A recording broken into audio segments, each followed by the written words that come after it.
my siblings. I have 6 sisters, a brother, and a stove. You did a great job at cleaning it, Tom. Yeah. That's awesome. And a stove. The stove was a nice. And I can tell you who the most important sibling was in the house. I know, exactly. She got to be a mini me at the end of her time. She was the incredible shrinking woman. I think she lost about a foot over her time. Yeah. That is incredibly shrinking. The only thing she liked about it was she also got super skinny. She thought that was kind of fun. I was born 125 pounds. I blame her. Are we live on This is Facebook? Sean, he's our technical director. We're up on Facebook right here. This is our Facebook camera. And this is our Facebook camera. We are expecting one guest around 9:30. Unless, is he on Zoom or is he? Oh, he's Zooming. Okay, so. What else do I need to tell you? Anything, Chef? You want to explain your oxygen pack? Yes, I have idiotic pulmonary fibrosis, which is basically Usually, you get your portrait painted when something like that happens, but not yet, because I'm not dead yet. So basically, my lungs are getting attacked by my system, my immune system, and creating scarring, and I'm on the wait list for lung transplants. Oh my goodness gracious! It's the best thing that can happen to a guy like me. why is that? Get some new lungs. Oh yeah, it does. It's not good for the other person though. No, well, yes, somebody has to. It's just like. It's like Well, I'm on the donor list, so if I car crash or something and my lungs are good, you can have my lungs. I can't have your lung. You're way bigger than me, man. Oh, does it have to be? It has to be. I mean, there's Well, your 70-point lungs criteria. are they're struggling, so maybe big lungs would be good. Right, except they won't fit in my cage. So there is a very serious point physical Ah. with lungs that's very tricky. Well, we could just ice them up and put them on the outside of you and You this, tube them in. they don't last very long either. You can ice the heart and all that and overnight and all that stuff. But Wow, you've learned a lot already. I know one thing: it's a short period, and if you're not there, you're not there. Yeah. You don't get them. Well, we're hoping the best for you. Yeah, it will be fine. I have the best team in the world at University of Washington, and we're very fortunate for lung transplant. We have the best surgeon in the country, and Have any of them ever Dr. eaten when you Milligan. had restaurants? Did any of them ever eaten at one of your restaurants? yes, And are they happy or sad about some that? of my meeting with my doctor is spent more on talking about food than my lungs. I joined a private golf club, and a private golf club is ridiculous. There's a reason why they are the way they are, but one member can keep you out. So you have to go through this process. And I was just thinking, God, I know I've cooked a shitty meal for somebody in here. Is that gonna come back to haunt me at the golf club? It's like that guy can't cook his way out of a kitchen. You're He's not not getting coming in. on this golf course. That's funny. But I'm better than Chef Terry. By a lot. He's actually an excellent. I golfer. haven't met many worse golfers than Chef Terry. But I Which is don't- fine because you know what? He is the most smiling, pleasant human being to be a crappy golfer. See, I whistle when I'm golfing. Everybody else is like, "Fuck, fuck." I'm like, hey, this is a great day. Look at this. I'm on a golf course. It's beautiful. I just killed a squirrel. Everything is good. The idea is to get a birdie, not a squirrel. I'm sorry. I get the wrong message. You're in a tree. You're a birdie. Sean, are we all set to go? All right. Chef is also our audience motivator, in case you're wondering what he's doing up there. I have a sprained wrist today, Chef. So I'm like, Yeah, I see that. That's a bit. Actually, you put a wrist thing around that, like a support. I don't know what to do about it. Yeah, I would put a support around it for sure. it's been 5 days now, but I did play golf with it yesterday. Yeah, because you can't give that up. Turns out it's a little more sore today. Welcome to the Hot Stove Society Show on Cairo Radio. We're thrilled to have you with us. We're coming to you from downtown Seattle, the beautiful Hotel Andra at 4th and Virginia, right in the heart of my restaurant business group. Yeah, your I would quorum say. there. That's Yeah. I love the Douglas quarters. That's very nice. So, It's always thank been you. nice. Thank you, Chef. Yeah, I appreciate that. very nice I am job. joined by that familiar voice is Chef in the Chapeau. Bien sûr, mon ami. Bien sûr. Every Thursday, we'd love to be here. Yeah, come on down. Join us. We have a lively group this morning. It's a small group. They're all getting a delicious breakfast from the Dahlia Bakery, Well, let's inclusive of, well, you're going to wait to see. Is that what you said? Let's not jump the gun exactly. I'm like, just Yeah. you know, they're here. gonna get We have a little breakfast. surprise treat for them, too, from the Dahlia Bakery, not just the sandwich. Because you know what we Mm. have over there? We're Yes, I well know what known you for have. another thing over there. This is when I pick up my bread every And week. it's not that. It's not that. No. It's not. My name is Tom Douglas. We have a large show for you today. My good friend Liz is here today to she's going to help produce the show in Pamela's absence. She's going to do the paperwork, because we lost our good buddy Pamela. No, she didn't die. Don't Right. get up. But she found one of her dream jobs, which is she's the executive director now of the Pike Place Market Senior Center and Food Bank. And she's always wanted to give back. And she thought towards the end of her career that she'd been looking for something where she could do that. And, I met Pam 43 years ago in the Pike Place Market when she was the wine manager at De Laurentiis. Wow. And that's at the other end of the market is where I met my future wife, Jackie, when she was the wine manager at Pike and Western Wine Shop. So the fact that she's finishing her career in the market is, I think, totally appropriate. And we are thrilled for her, but sad for us. Yes. So I've been taking. She will visit until we decide who's going to produce the show. I've been jumping in, and it's hard. It's hard. This is why everybody has a job. Yeah, exactly. You always like to take over and go, oh, let's see if I can do it. Within a day, you realize, Yeah, we do tape on Thursday mornings generally here, so you can either tune in on YouTube at our Tom Douglas & Co. channel and watch us, or you can come like these lovely folks did and buy a ticket at hotstovesociety.com and come enjoy breakfast, hot coffee, lively repartee. Exactly. Is that a French word, repartee? Yes. Yeah, see? Sounded Très perfectly bien, très pronounced. Yes, indeed. So we also have lots of classes here.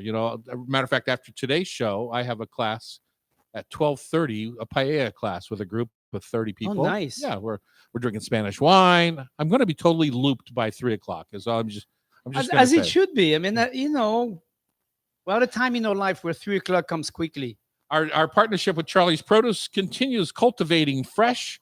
We welcome Ian Inaba. He's got a farm over there in the Yakima Valley that grows that delicious Yumi watermelon. Remember we tasted that a week ago, I think. Yeah. YUMI is one of their really highly rated house brands. And we're also going to talk about Amaize, AMAIZE, corn. And then once we talk about that corn, we're going to make some creamed corn with it afterwards. Because I got a note saying you just kind of glossed over the creamed corn when we talked about it a couple of weeks ago. And then let's talk about creamed corn. I didn't know there was such interest. You know what? I'm excited. Then people are interested. Julia Child, we put out a notice for her birthday celebration that we do every year here at the Hot Stove. This year it's on the 15th of August for her 111th birthday celebration. It sold out in 2 hours. Wow. 125 seats sold out in 2 hours. So while next week we're going to give away 2 tickets that you can't even buy. That's right. So that makes them priceless, right? Priceless. Because we're sold out. And where are you going to sell those? On next week's show, we're going to give them away. We're going to have a contest and give away 2 tickets to the Julia Child birthday celebration. And Chef, what is the French term when you do a promenade, a walkabout? I wrote it in my newsletter. Now I can't remember. When you do a promenade? Like a walkabout in France. In Italy, it's called a promenata. Passeggiata, yeah. Oh, so une promenade. Promenade, that's it. Une promenade. Well, that was difficult. Homemade pot stickers with Chef Annie here from the Hot Stove. We're going to talk about that. She's got a class coming up in September. Good time to plan for that. It struck me that we need to have an onion burger. And I know the Puyallup Fair has a famous onion burger, but I was reading all about the Oklahoma onion burger, and one of Kenji Lopez did it for the New York Times. And one of the things I really liked about it was that they use the onion steam when the onions are cooking to steam the burger bun. That's clever. Infusions. Yeah. So clever. let's talk about that today. Food for thought, tasty trivia brought to you by Rub with Love Spice Rubs and Sauces. Palace Kitchen Joy.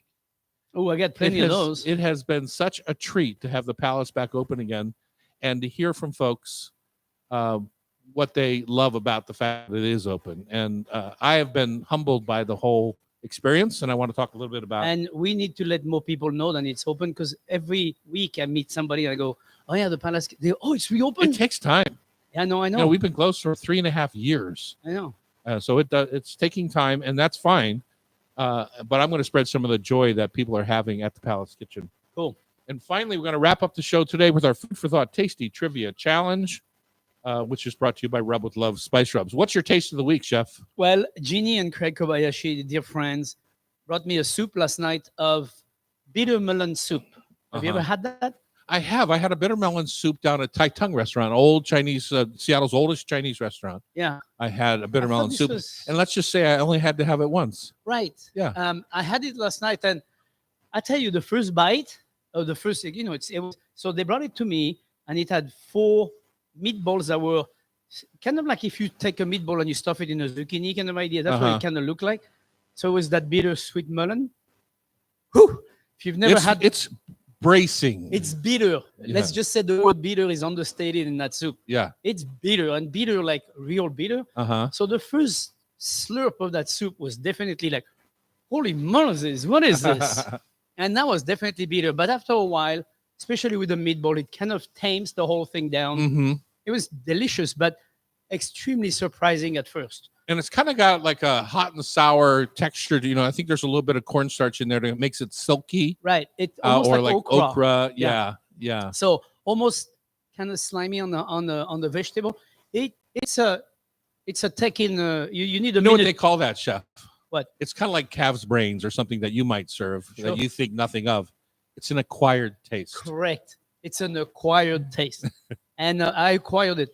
So. You know, the first person that introduced me to that, Harry Yoshimura from Mutual Fish and I were sitting at the counter at Tai Tung, and he ordered it, and I just, great, you know, blah, blah, blah. I took a big old scoop of it, and I'd say go gently in it. It's like cold water. Just go in gently. why not? When we come back, we're going to talk a little bit about Omsom, which is a little company that I discovered through my daughter, Loretta. And we're going to talk a little about their sauces and how you too can jumpstart a little bit more traditional Thai dinner in your house. On Cairo Radio, it's the Hot Stove Society Show, 97.3 FM. Awesome. Annie, do you have some taste for me?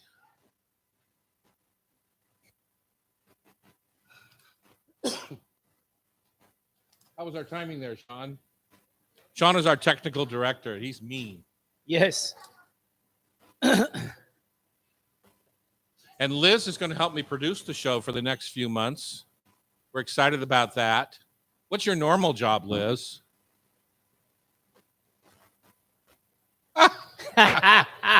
Well, you're the only person in the company that accomplishes that. I love then. that. Yeah. I do what people ask me to do. That's a great job. She's a technical support for all the different departments of a small company that we have.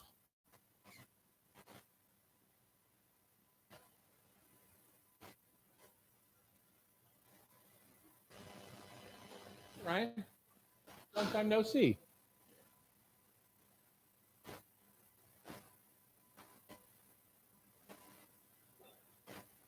All right, just a heads up. Annie, do you want to tell people what the definition of this company's name is? It's called Omsom. Omsom, O-M-S-O-N. S-O-M. And what's it mean?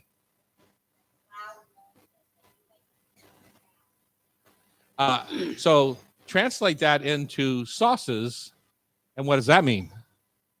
They're spicy. So just be aware of that when you're tasting as we go through. So left to right, Annie, on their setting. And I haven't tried them all. So the ones that I've tried are spicy. The first one on your left, are they? The- On your left is a yuzu miso glaze. The one in the middle is a spicy mala Uka. and the one on your right is the spicy bulgogi. So Korean bulgogi. Damn.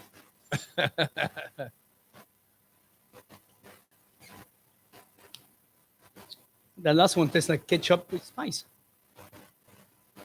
The one to the right. I like the one in the middle. It's just a little bit kicky, but I would mix that with something else. All right.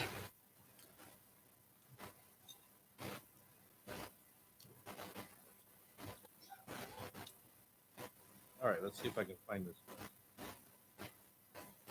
Hmm. So one is sweet, one is hot and spicy and herby, and one is ketchup. It's spicy, right? Yeah. I mean, I think they're delicious because they're not obnoxiously too sweet, too spicy, too anything. They're well balanced. So, well, we'll talk about it. All right, we're back in the hot stove kitchen on Cairo. We're getting started with a mouthful of flavor. There's a company, my daughter, tries to get me gifts because I have everything. I mean, I literally have, from the kitchen side of things, I literally have everything. And so my daughter's always struggling. She's a foodie type person, struggling to find the right gift. She's not going to buy me a sweater No, or a of course. tie You or a get that already. hat. Yeah, anything like that. So Especially the tie. she does a little research and tries to find me things. And this Christmas, she gave me a box full of Asian spice Sauce. Asian sauces. I would say they're like sauce kits almost. They're like Right. they're almost like a Like a gravy helper in a funny way, right? So, and they're different flavors. They have a bunch of different ones. One is spicy bulgogi, sisig, SIG, spicy mala sauce, yuzu miso glaze, lemongrass barbecue, and the one that I tried the other night, which was going to be my taste of the week, but we ran out of time, was the larb, a sauce for the larb, LARB. And if you've gone to Thai restaurants, usually you see the larb. It's either in a salad form, Right. or it's in a lettuce cup wrap, right? Right. So you get the lettuce on the side, and you spoon the spicy larb into the lettuce cup and Right, eat right. it like a little taco or whatever, however you want to describe it. So I don't. I mean, last year it was a meat press, and I've actually used them. Who knew that I needed a hamburger press or bacon press? A weight that you put on. Yeah. So this year I got these. They've been sitting in my cabinet, and so Jackie was making a little salad. I said, we have those spice mixes in the back, and this particular larb recipe that they called for, or that she was reading online, called for oyster sauce, and I always have oyster sauce. It's in my fridge. Except you were out. Huh? You were out. No. I had it, but it was a little bit like going to my mother's house when she was alive. Jackie looked at the oyster sauce. Yeah, there it is. I told you it was in the door. She looks at it. She says, "This expired in 2006." 2006. You know what? It's now 2023. And I don't know why I'm laughing because mine is probably the same date. We probably bought it I at the just same never time. use it, apparently. I know. And so we poured it out to try it, and it was completely oxidized and garbage. And so there went her recipe. And I said, "Well, I think I got these things in the garage and in the pantry." Blah blah blah. Pulled them out. Delicious. Yeah. Absolutely delicious. Spicy as all get out. Yep. And so what I did to solve that for me, because I like spice, but I don't like over spice. I don't like Right, something right. that blows my taste buds out. I like something that perks the flavor. Correct. And so, long story short, we're making larb. So larb is ground meat, Right. that has been stir fried, essentially, with onions. And then I had brought over with me from the farm green beans, zucchini, shallots, lots of different Thai basil, different herbs and stuff. And so we had this whole thing kind of ground meat, all kind of browned up. And I put in this larb sauce because the other stuff was horrible. And then I brightened it with yuzu juice, which is like a citrus juice, Which right? is good to cut on spice. It not only helps spice, but sometimes with with salt. That's what I like about, say, cayenne pepper. You add a little Right. pinch of cayenne, and you don't need near as much salt when you're Correct. making something, right? Correct. So people that are on low salt diets, cayenne is a godsend. Right. So same thing with yuzu. It brightens the flavor of what you're trying to make. And so we're making this larb. It's ground meat. We're putting it on buttered jasmine rice, Mm, and we're serving it warm, not necessarily hot, right. but warm. So good. So I looked up this company, Omsom. OMSOM, Omsom, and they don't have much. They just have these sauces essentially, and they have some noodle packs, and these sauces. They're a young company. I think they started just 3 years ago, if I'm not mistaken. And it's a couple of Vietnamese sisters that started it, Vanessa and Kim Pham, Pham. And Omsom, the way they describe it on their website, means essentially, Annie says I'm a little bit wrong, but essentially, hey, in the back seat, you, shut up, you're being too loud, right? It means loud. Right. Right. And these sauces are loud. They are so delicious. So I put them out for everyone to taste. And I think the important part is, until you understand the sauces themselves, you don't really understand the dish. You know what's sad is I would never buy something like this because to me I don't see the product in there and I don't know. I'm like, Right, 'cause I don't know what it is. Yeah. But I tasted it and I'm like, this is definitely delicious. Right. I mean, it really tastes really good. So it's very impressive to see that, out of a package like this, I would walk right in past it. And I think that was part of the reason I wanted to put them on the show, is that so often we kind of walk by things that would make Yeah. us not only better cooks, but it's so fast. there's no reason not to use this in a pinch. I mean, or anytime. Not even in a really, pinch, No, right? it's really delicious. Because here's the thing. To make this sauce, you need all this stuff in your fridge, Yeah. and you're only going to use little bits of it. The 2006 Next thing you know, oyster you have sauce. 2006 oyster sauce because you bought this jar, but you only used an ounce out of 16 ounces, right? And these are perfect size. Yeah, because one dish. It's one dish. You do one dish. Sort of. I will say, Or if it's hot and spicy. yeah, I will say that that these recipes by nature are spicy, and so if spicy is a concern for you, what I do is I empty the packet into a bowl, Right. a little bowl that I could taste it and say understand where my spice level was, Right. and then I added half of what they called for in their recipe because their recipe makes it spicy. Yeah. And if you go to a Thai restaurant, like a traditional Thai restaurant, there's a lot of spicy Oh, yeah. going on. They use like fresh pepper and everything. Yeah. I mean, So, you could for me, literally- half of this recipe was perfect. Right.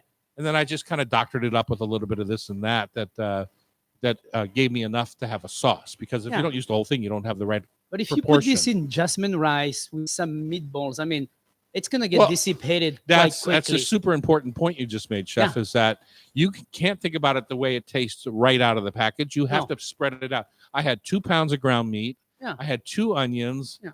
2 zucchinis. All that's gonna Shishito dissipate. peppers. It's and 4 cups of Right. rice. So you got to think about that all the way over. So And the that, word that is happens all the time. People underseason because Yeah. they don't project in their minds the quantity. it's one thing to do is you don't season anything of that you're gonna be doing, the rice, the meatballs, and everything. You don't over season that, especially with salt, and then you let the spice do the work. And at the end, you adjust your spicing. Yeah, you can always add soy sauce, or you could add a little fish sauce. Can That's very always add salt. salty. Yeah, exactly. Can't take it out. So And it's one of my problems that I have with a lot of cooking shows on television is that you have to salt every layer. You have to salt all the way through. Blah blah blah. It's nonsense. yeah, it is nonsense. Yeah. It is definitely. I mean, many times I've only seasoned heavily on one side and not on the other side because you don't need to. It's not a necessary. It's a habit that we have, Right. especially as cooks. In the kitchen, we very much have habits of certain things that we do. And then one day you stop and you think and you go, yeah, I don't need to do that. That's Right. crazy. Well, and some salts are saltier than others. Like Correct. Sel Gris from France is Yeah. much saltier in a funny way than kosher salt that we Right. buy at our grocery store. Absolutely. It just tastes salty. And also how long you put the salt on, the spice, you put on your meat. It takes more time to get into the meat or not, break down the cells and everything. So All right, so I just want to give them one more shout out because you have to go online to get this stuff. You're not going to Sure. find it in your grocery store. omsom.com. OMSOM as in mama.com. Be quiet in the back seat. and their motto is proudly, loudly. So and we didn't even describe those sauces, but one has a little sweetness to it, one has a one but still spicy. spicy a little bit, Yeah. and then the middle one it was a very nice chunky kind of ground nut spice kind of idea Uh-huh. with nice heat, and then the last one is kind of reminded me of like ketchup with spices. That Korean bulgogi kind of Yeah, thing, which yeah. is a little bit kind of like ketchup with spices. Exactly. Yeah. So it's really a good crossover. Mhm. Three beautiful sauces. What do you guys think? They Like like them? them, but Yeah. they're kick butt. Yeah. Well, So just don't use it all. And they have great recipe support. Each sauce comes with its own recipe support, so it's terrific. All right. Charlie's Produce is going to join us on the next segment. Lon from Inaba Farms is going to be here on Zoom, I believe, on Cairo Radio. It's the Hot Stove Society Show, 97.3 FM.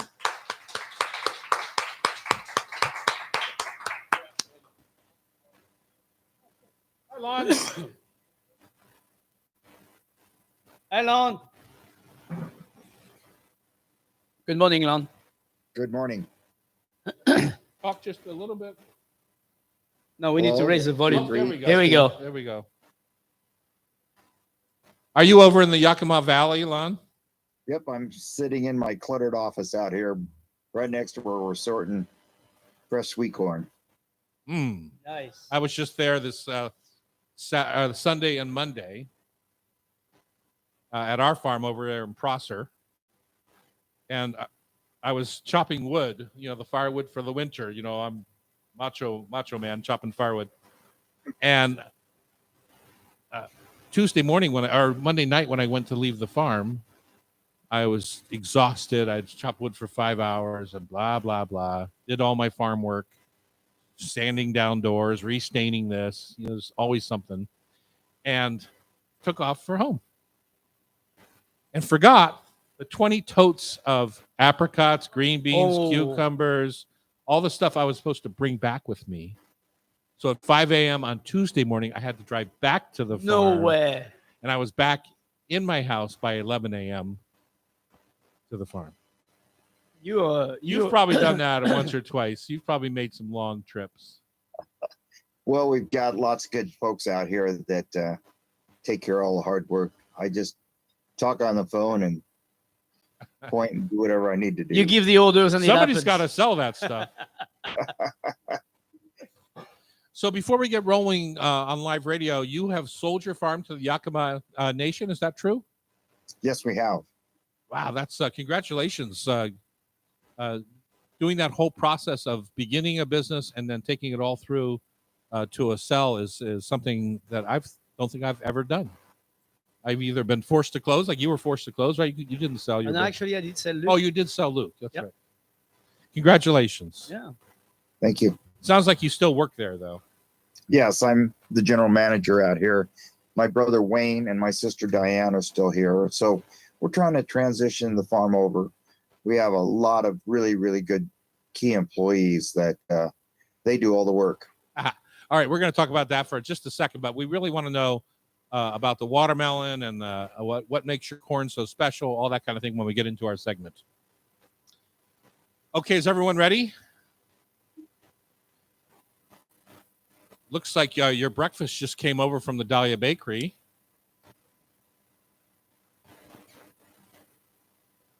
We'll just try not to mess it up from that point to yeah. From that box to your Was plate. it busy over there, Annie? Good. I like that. A line is good. Did you cut in line, Annie?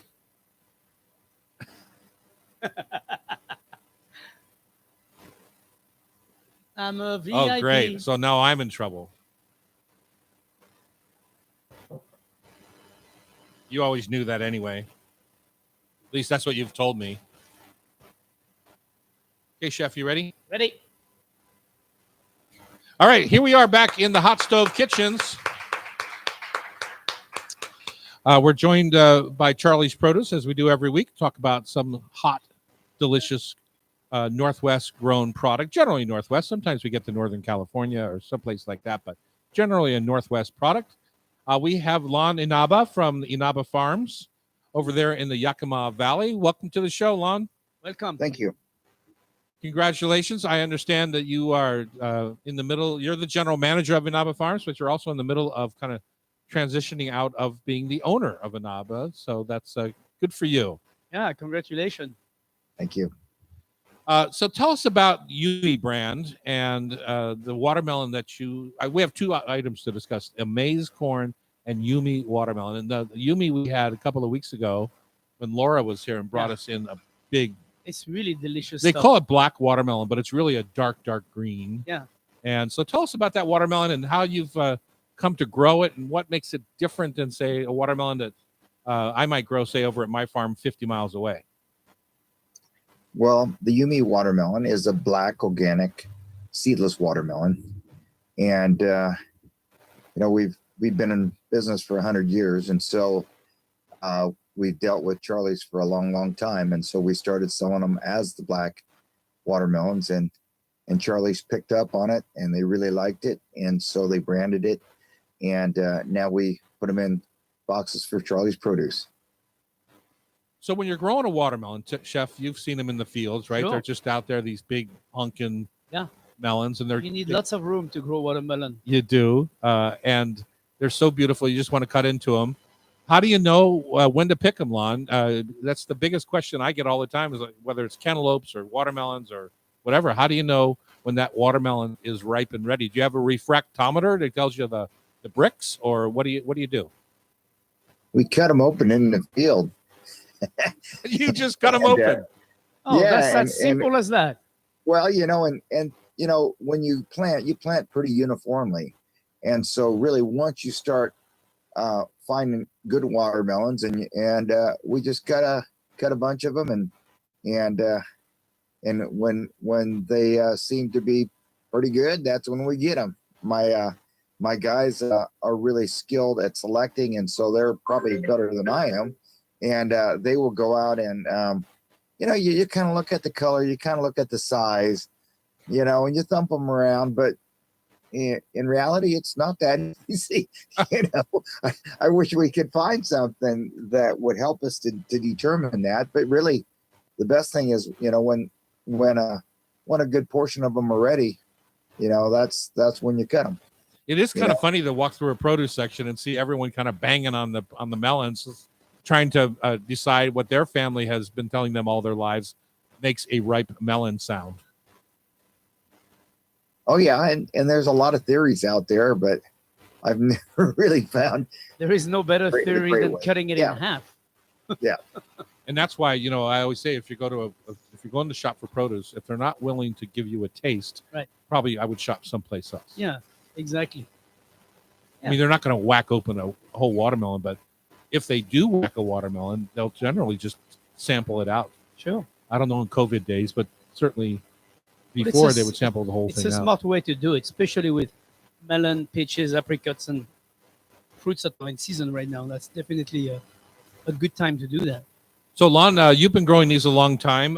What's your favorite way to eat watermelon? I know Chef likes to do some fancy little trick like compressing them in the cryovac machine and squeezing the crap out of them and blah, blah, blah. Right, Chef? Not always. Not always. I like to just slice watermelon with tomato and feta cheese Uh-huh. and tarragon. So you get that sweet, acidic kind of thing going Yep, on. and salty from the feta and tarragon and olive oil, lots of pepper, cracked pepper, and that's it. Lon, do you have a favorite way? Well, I like to take my friends out in the field and we just go cut them open and eat them on a hot sunny day right out of the field.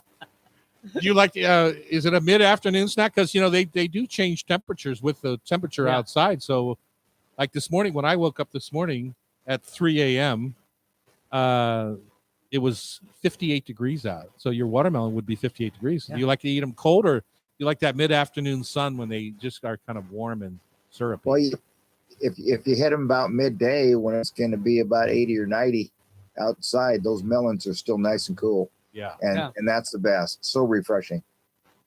All right, let's go to another product that you are well known for, which is Amaze Corn, AMAIZE, Amaze Corn.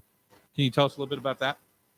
Well, that's another product we've been growing with Charlie's, and It's a white corn, very tender, very sweet, and probably our favorite corn.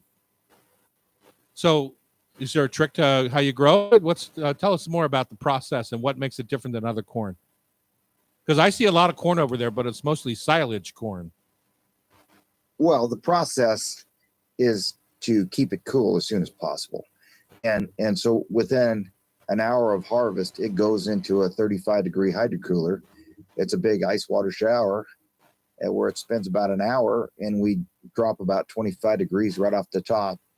Then we sort it. We put another hydrocooler and drop another 15 degrees out. Wow. And, and then we top ice it with 10 pounds of ice on every box. And so by the next morning, it's 35 degrees. And that's how you prevent your corn from being silage. If you just threw it in the back of your pickup and drove it home or drove it to Seattle, it will be silage by the time you get there. Oh, but the secret is that's how really fast? proper cooling. Is that because that's how fast the sugar starts fermenting? Or Yes, wow. it is.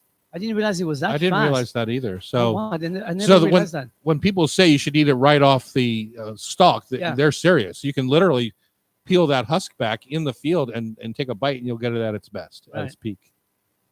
I never realized that. That's a very cool thing to know. I did not. So I've been buying corn for a long time. When did this hydrocooling thing start? Well, we've been hydrocooling ever since we got into the grower packer shipper business in 1982. And so, but we started with a small 65-ton cooler. Then we added another 150-ton cooler. Then we added an ice plant. So we can make 100 tons of ice a day. So Oh my God. when you're doing that, I think we sent some corn down to California, and the guy that received it told us that our corn received better than the corn that they were growing 5 miles away on their Wow. own. So, it's very, very crucial to properly cool that corn. And that's true with peaches. That's true with melons. If you can do that, you stop the aging process. Like it goes to silage, like you say, and Yeah. and if you cool it, my dad said the best way to eat corn is go fill a big pot full of water, stick it on the stove, turn it on, go out in the field, pick you some corn and throw it in There the you hot go. water. Yeah. No, I mean, that makes Perfect. perfect sense. Yeah, you turn the water on first, then you go Exactly. pick the corn. Yeah, Yeah. most people do it the other way around. It's kind of like when you go crabbing or when you do any of that. It's kind of like how you should do it too. You want to keep it as fresh as possible. And that's very interesting. Fresh is best. Fresh Yeah. is best. Yeah. And good corn. I like raw corn, in this time of year, it's beautiful ripe corn. Hmm. You do a raw corn and the famous raw corn and blueberry salad. Right, because your vinegar is going to cook it as much as it needs to be cooked. Exactly. Yeah. Yeah, Or it's lemon gonna juice tenderize and give you that sweetness also, which is Mhm. really nice. It's a double whammy on that. So, but it's a very good time of the year. And of course, grilled corn. Who doesn't like that? Everyone loves grilled corn. Lon, before we get into some of the places that you sell your corn, the one fact about corn that always blows people's mind is that there's a kernel for every silk piece that comes out of the top of the ear of corn. And people are always surprised by that fact because that's how the corn reseeds itself. That's exactly true. And if that silk doesn't get pollinated by the tassel that's on top of the stalk, you have a blank spot. And Really? if that silk gets burned on a hot day, then you have a blank spot. Oh, And people interesting. don't realize that. So it just won't produce an ear. And the reason corn is, I understand, is planted in such large groupings is that they can pollinate each other instead of like a single row crop. Mm. Right? Yes, that's correct. So Charlie's, I know they sell to all of our restaurants. When you had restaurants, Chef, Sure. they sold to you. I've been buying from Charlie's for a million years. I played golf with Charlie yesterday, and he kicked my butt. Mm. I wasn't He's a very good happy about golfer. that. Is that how a vendor is supposed to operate? You kick the guy's butt Normally, you should that let you supports win. your business. You're the- Exactly. you're the- Anyway, if you want to try some of Lon's corn, go to Metropolitan Markets. Charlie sells all over the Thriftways. BCC probably. some PCCs. Yeah, he sells all over the place, and depending on which product they buy, he's got 1,000 products from a fresh produce perspective. Right. You can find some of this lovely corn that Lon himself has directed to your doorstep. Thank you, Lon. Keep up the Well, good thank you work. very much. All the best. That was Lon Inaba from Inaba Farms, part of the Yakima Indian group of companies now, I would say. So, Yeah. Super fun. I love that little fact about each silk is connected to a kernel of the corn. People just don't know that. You can learn a lot of stuff here on the Hot Stove Society show. Yes. And next, guess what? We're talking about cream corn. Well, I got a little verbal whipping after not sticking on that subject a little bit last week. So we're going to take it on this week on Cairo Radio. It's the Hot Stove Society show, 97.3 FM. Wow, is that a plate full of food right there or what? You know what I really like? I don't know if Annie did that for you, but I really like our mustard on that sandwich. Huh. Oh, did you? Me How was too. that? I'm doing it right now. Which one did you use?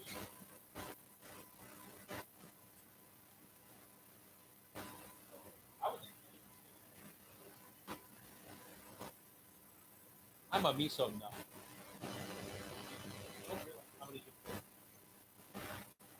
It's really good, that miso one. Woohoo! That Malaa sausage. Kick butt.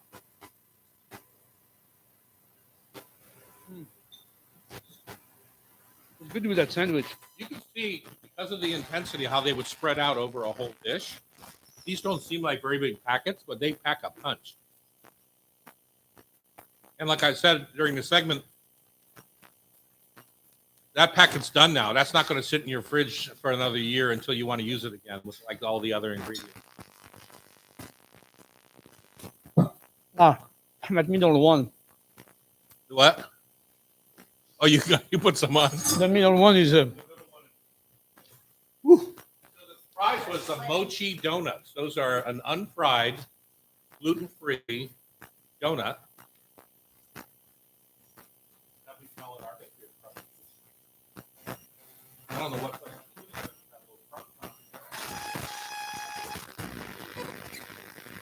Oh, the mochi? I thought you wanted pie. Like cherry.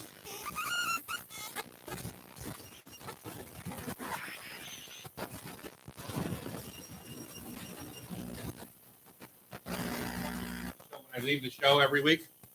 I walk over to the Dahlia Bakery, and half of our people that have been in here are in there in line. Mm. Yeah. Oh, over there, yeah.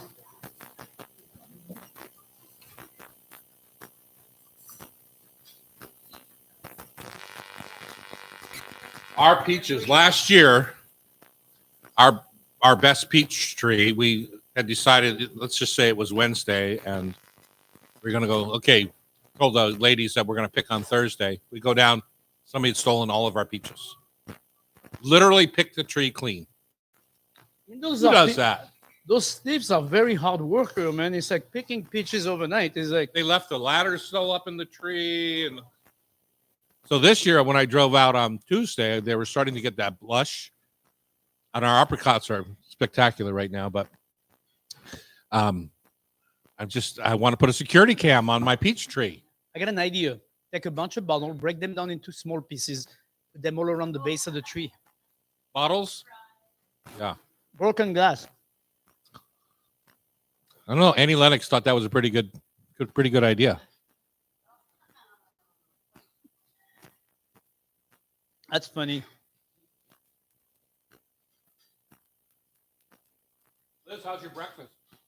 This is Liz's first radio show. Is that your first Dahlia breakfast sandwich? What did everyone have? I had the vegetarian add ham. What do you guys have? Mushroom is good, huh? Yeah. Yeah. I love this sandwich. It's so good. Is it what? No, it's a homemade English muffin.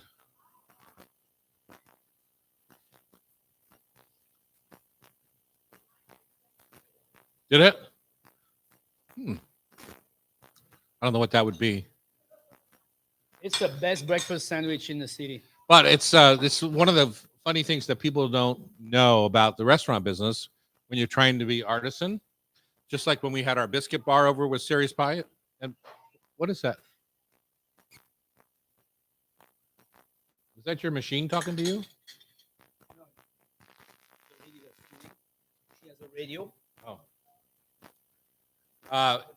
Unless we sell a cup of coffee with that breakfast sandwich, we lose money.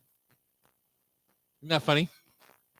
You just can't charge what it cost to put something like that, to put our biscuit out, whatever it was. Once we sell a cup of coffee, that's our highest margin item is coffee. Then we can actually make money. Isn't that funny? People don't get it.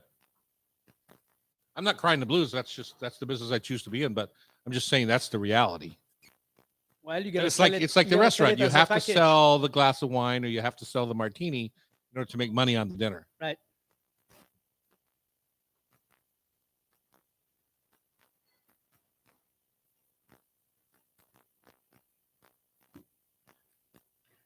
Oh, that was so delicious.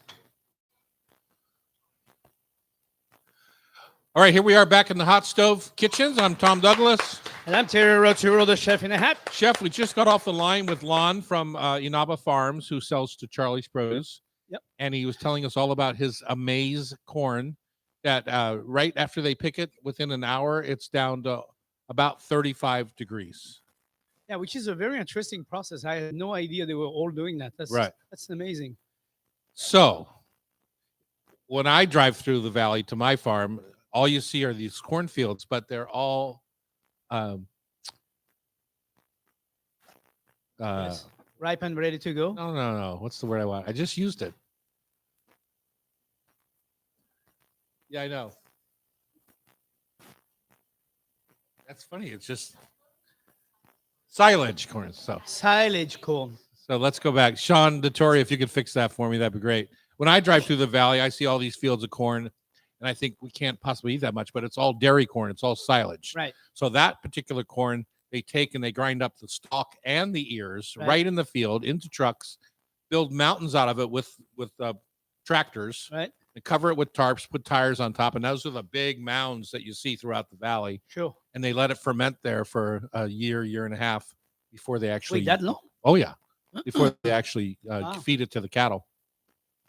He is talking about something very different in this Amaze. And so if you look for it in the stores where Charlie sells, it's under the brand AMAIZE corn. And you can do it all sorts of ways. You can just take it home and put it on your grill. Yep. You can pop it in boiling water like Lon said that he does. He puts the water on, and then he goes and picks the corn, and then he's ready to go.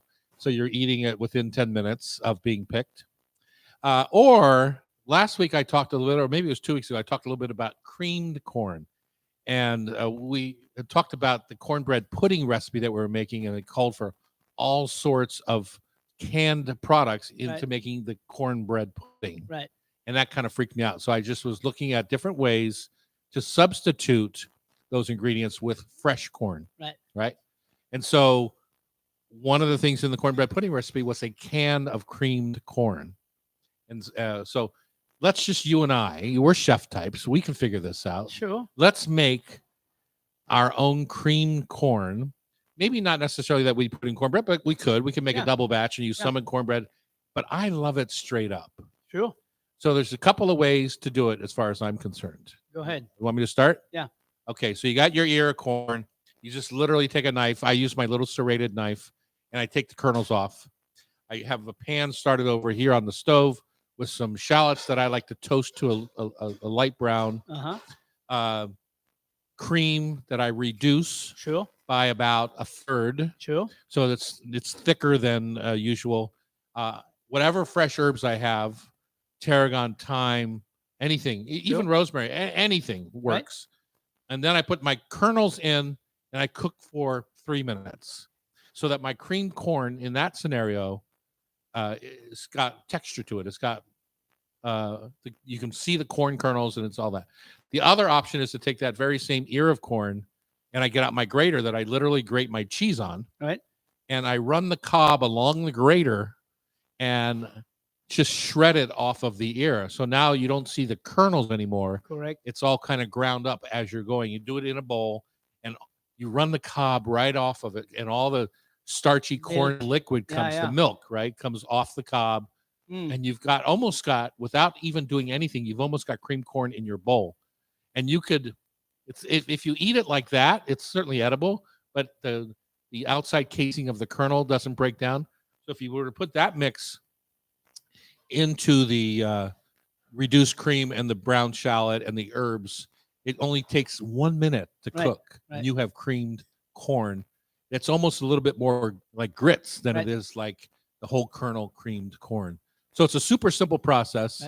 You can get rid of the cans and do this yourself and feel good about your life. Absolutely. And I would even go further. When I use a barbecue, I always grill more than I need to. Right. For the next few days. So when I do ears of corn, I don't do one just for the meal. I do probably 6 ears of corn, use 2 for dinner, and then I got 4 left. Right. Now you take that grilled corn and you use that in the same principle of like sweating the shallots, adding the fresh herbs, thyme. So there's a difference right there. You said sweating the shallots. Yes. I brown the shallots. There are 2 different things, right? Yes. Okay. Sweating the shallots, add the fresh thyme, a little white wine, reduce that down all the way to 2/3 down, and add your cream, reduce the cream down, and then take the grilled corn off the cob, and then put those into your cream, and you'll have a light grill flavor that be added to your grilled cream. cream corn.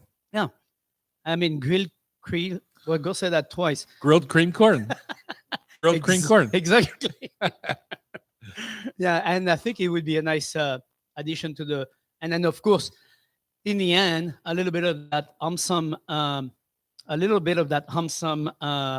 spice or sauce. Well, the miso one would be delicious in there. I think the miso would the be spicy one, delicious. the mala one would be too spicy, but the miso would be delicious. A little touch of just to give a little zing.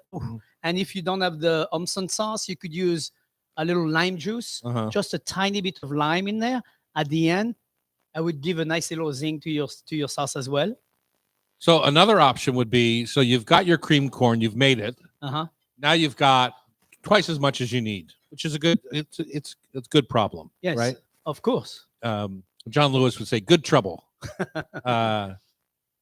Now let's just say you've been clamming, or you've been to the grocery store and you got your hankering for some clams. Now you simply take your clams, you sweat them out, cook them, pick them, keep the broth, strain the broth so that you don't have gritty broth. Now you can make a corn and clam chowder with some bacon lardons and some just little, the trinity of maybe minced carrot, minced celery, minced onion, so that you have some texture. And you've got a beautiful corn chowder. Yeah. Same thing with crab. Dungeness crab, pick the meat and then add it at the last minute into your soup. Literally at the last minute, because it will warm up instantly. Don't need to cook it because it's already done. So you just put that in there, and wonderful little flavor to your corn soup. And if you want to go vegetarian, you can just do diced carrots. You can do diced vegetable of any kind, zucchini, all that stuff. And you can just put them sweated into after you sweat your shallots and you put your wine, reduce your cream, just throw in the diced carrots and diced zucchini and everything just for a couple of minutes. You get all those crunchiness in there. Right. Beautiful veggies. And then you could also take that soup that you made, and if you say you used buttermilk instead of cream, you could have a cold soup, and then you just take a roasted poblano chili and puree it. You have a beautiful poblano chili decor on top of your soup. Sure. Served cold or room temperature. Yeah. Then you put your crab meat on top, cold. Ooh. Oh, so good. Maybe that even sounds like dinner. You know what else? You could also put a nice little spoon of caviar on top of that chilled. Why not, soup. Chef? Why not? Let's go all the way. All the way. Caviar. What do we have on our soup now? We went from a can of cream corn to a chilled corn soup with roasted poblano chilies. This is Dungeness crab and caviar. this is how you go from ordinary to really extraordinary. Extraordinary. That was that reminds me of Tina. Remember, that was our segment for so many years here on the show. I'm not sure where to go now. I'm so excited, so excited to have some corn soup. When we come back at the beginning of the next hour, we're going to invite our chef Annie Elmore here to join us and talk about pot sticker heaven. And she I knows all love about it. me some pot stickers on Cairo Radio. It's the Hot Stove Society Show, 97.3 FM. Did you make you want to have some cream corn? Everybody's gonna go home and make some cream corn now.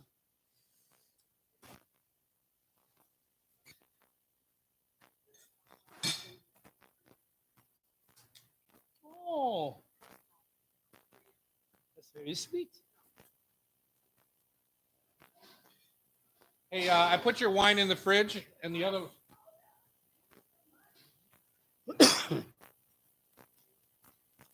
Can't believe you thought I would forget you.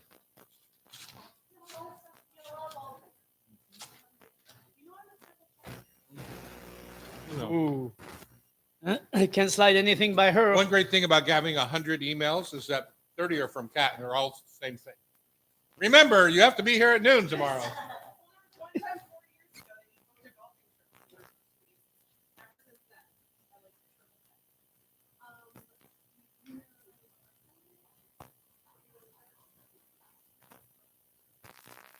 Liz, do you have the invoices that came in this week on your iPhone or something?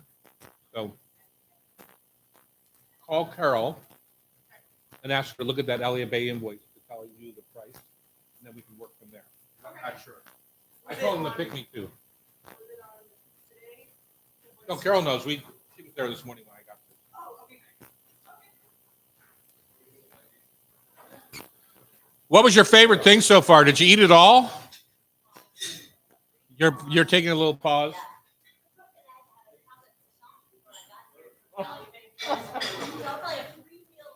Wow, that's funny.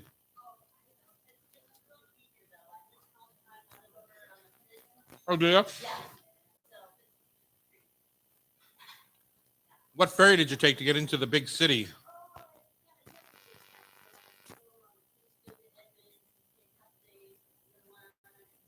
Fun.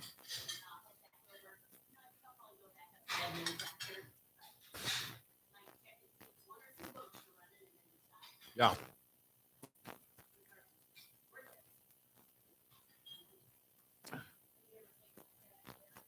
Chef Annie, come here. There's a first. Oh my And God. one with him. Hi. Hello, Jackie. Oh, funny. You have the kid? How far down can you go? Thank you. Yeah, that's good. Up for a while. How's it going? Good. You want to be with me? Want to be with me? Talk about pot stickers? Pot stickers, yummy. Dip, dip, eat. Exactly. Dip it. I'll watch for a minute and I'm Here, Jack. You know, the other half of my lunch. The cherry mochi donut is unbelievable.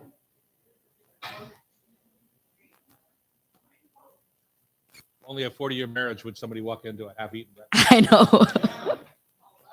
Yeah, and she took it right away. She didn't even. And look how happy she is. Are we allowed to say anything yet?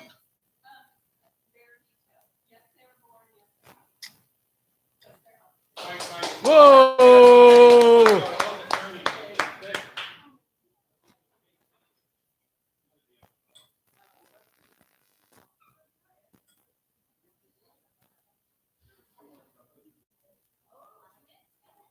So then I'm going to tell you the names. That's a bare detail, isn't it? Tina and Adonis. Did you name them? Of course I did. Did she allow you this time? No, this It's is not not the her real choice. name. This is I not the paid real for name. you know that? everything for her. It's not her choice. I've earned the right. What are their real name, Tom? Adonis and Athena and Hercules. Thank my God there's more Greek god if they get more children. Yeah. Thank God.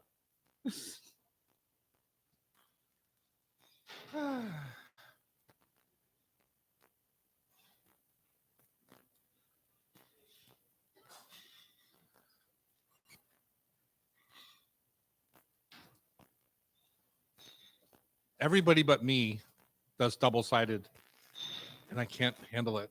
I always get lost Double-sided. trying to find my. Oh, we're trying to save the planet here I understand, for your At least- grandkids. but I only use black ink instead of colored ink. So Atlas not run it to the ground.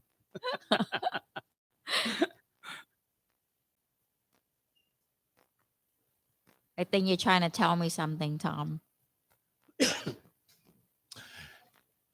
welcome to Annie Elmore into the hot stove kitchen. This is her. This is your home. It is my home. Home away from home. Yes. Yes, exactly. Annie does a bunch of classes here. Oh, by the way, I'm Tom Douglas. And I'm Thierry Roturo, the chef in a hat. This is hour number 2. We've got so much coming up. We've got, of course, the Food for Thought Tasty Trivia brought to you by Rub with Love Spice Rubs. We've got Annie talk about her dumpling class and how to make the perfect pot sticker. And Oklahoma onion burgers. Mm. Something that shouldn't be Walla Walla onion burgers.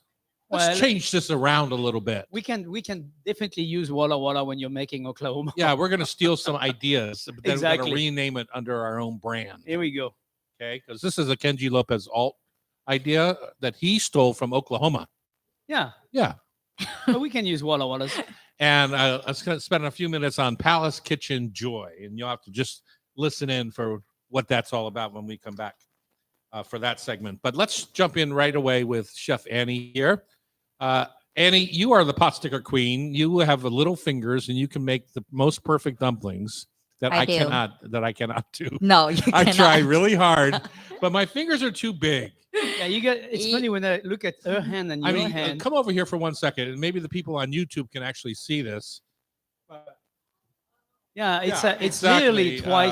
literally twice. The size. Yeah. So while I have amazing dexterity for somebody of my vintage and my girth, Okay. they're still not quite Annie's hands. You like how he's the one who says all this? I know. What makes the perfect pot sticker, Annie? And I'm not trying to typecast you. yeah, because- I know. But you teach the classes here, Mhm. and so what makes the perfect pot sticker? Fillings, of course, the Right. ratio of the fillings and the wrappers, and also how beautiful your pleats are. Right. That is like very crucial. Pleats are sexy. Very sexy. Yeah. So there's like a few ways that you could do them. Also, what about the cooking part? Because I mean, yeah. I've had pot sticker that were undercooked, and I've had pot sticker that were way overcooked, and Well- it definitely doesn't do justice to. No, I mean, I feel like that's with everything, right? I mean, Yeah. it has Yeah. to be perfectly cooked to course. taste delicious. But like getting to the cooking part, I honestly think the cooking part is a little bit easier than the folding parts Mhm. because more people cooking them, not many people pleating them because you can buy frozen pot stickers Right. and Right. you can cook them, Right. but you can't. It's Well, a practice. Yeah, let's go back to the beginning. We only have a few minutes, so Yeah. let's go back to the beginning. The wrapper. Yeah. Now, I buy them from the Chushong Noodle Company Oh, down in yeah. Chinatown, and you can buy them in thin, medium, or thick. Yes. I like the medium to thicker ones personally yeah. because I tend to make a meal out of my pot stickers rather Mhm. than really thin ones, and they don't hold up when you're cooking them. What do you No. think about that? Well, I agree with you. I do like the Oh medium. my God! Oh, First time ever. right. Okay. All right. Let's make a note of that. Okay. But yes, medium is perfect because it doesn't leak Mhm. out, and then because you have to water the wrappers. So if it's too thin, it gets too gooey, and if Mhm. you're not great like me, you won't be able to wrap them fast enough.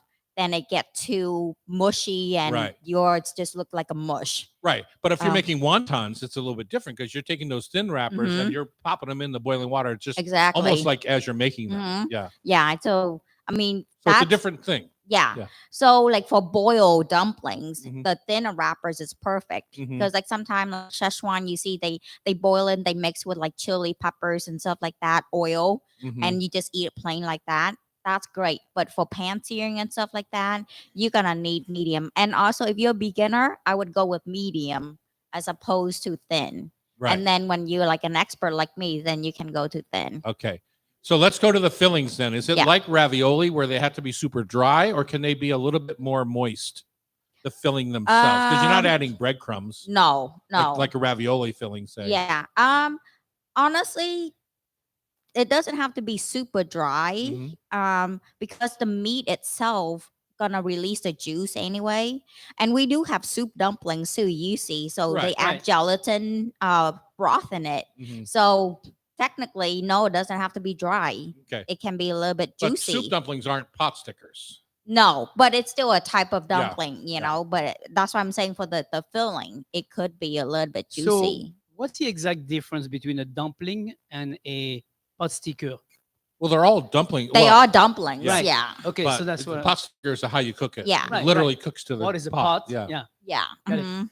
Just wanna make Okay, sure. so back on the fillings, you can make a filling out of anything. My favorite Totally. place, I go to the Xylem Bao Dumpling House up on Aurora, 147th or so in Mhm. Aurora. I can't remember. Pepper Mills Shopping Center is what I remember. And then you buy the And, filling. no. I okay. have my pot stickers or my soup dumplings there, Okay. but I like the pork and Napa cabbage or pork and garlic chive. Very dumpling. classic. Yeah. Very classic. Mhm. Yeah, pork Yeah. cabbage. So, what is- other fillings would you tell people to try out? I mean, here we do curry vegetables. So- Shiitake is great. We do also a vegan, delicious shiitake chashu Like a filling. barbecued mushroom? yeah, Oh, really? exactly. Yeah. So char siu is the Chinese red pork or barbecue Yeah, pork. yeah. But we made it into like a vegan version of it. And so Uh-huh. you just like fry the shiitake and then you add the glaze.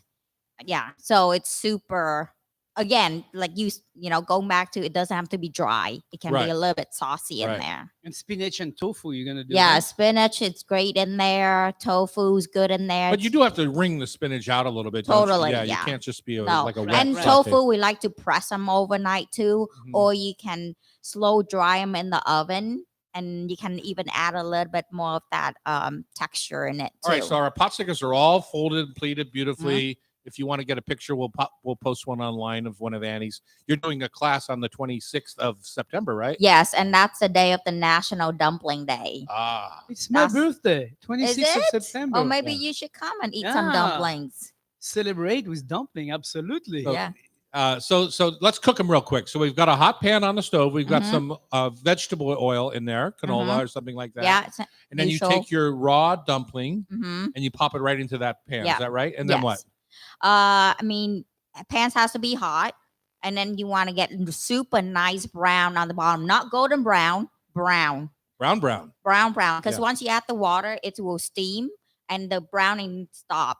So now the browning is there. It's hot, so you have to be careful adding Yep, the water, mhm, right? mhm, And- Yeah. And this particular Lid. you have to have a lid. Yeah. And make sure the lid is perfectly fit with the pan. So don't Okay. try and get one too small or too big because the steam will evaporate.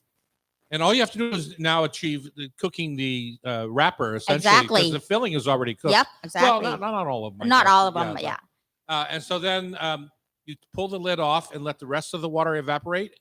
I like to be perfectly adding just enough water. So when I open the lid, there shouldn't be any water left, just a little bit of oil left. Ah, So that's what but you're not perfect. browning anymore because it's already No, been browned. Exactly. Exactly. Yeah.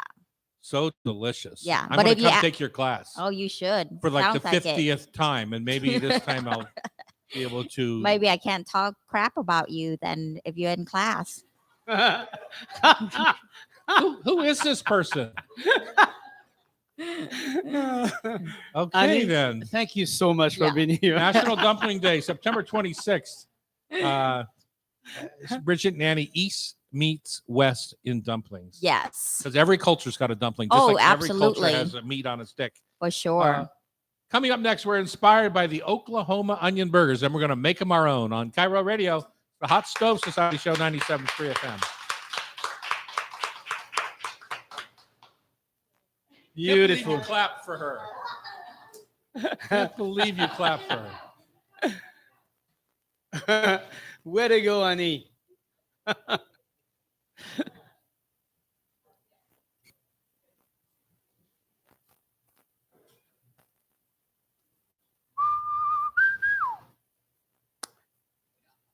onion burger. Hey, chef, I'm going to throw this to you. Okay. So, did you read the recipe? Real quick. Okay. The steps.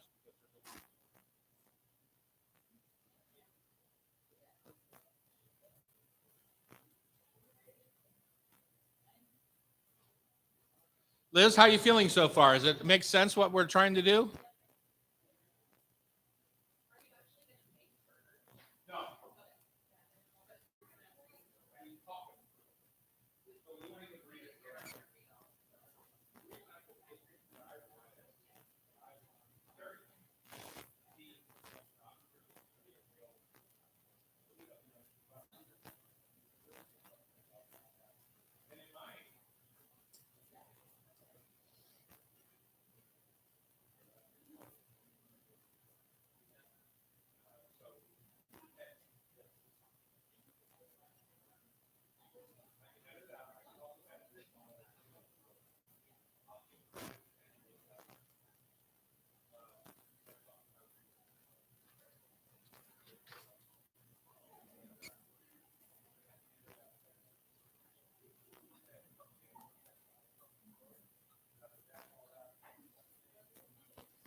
Mm.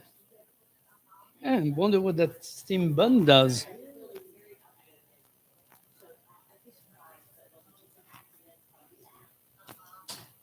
Okay.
That's been a little interesting. You got an idea? Yep. It's all good. It's not that. Well, the big thing these days is to put an ice cube or something.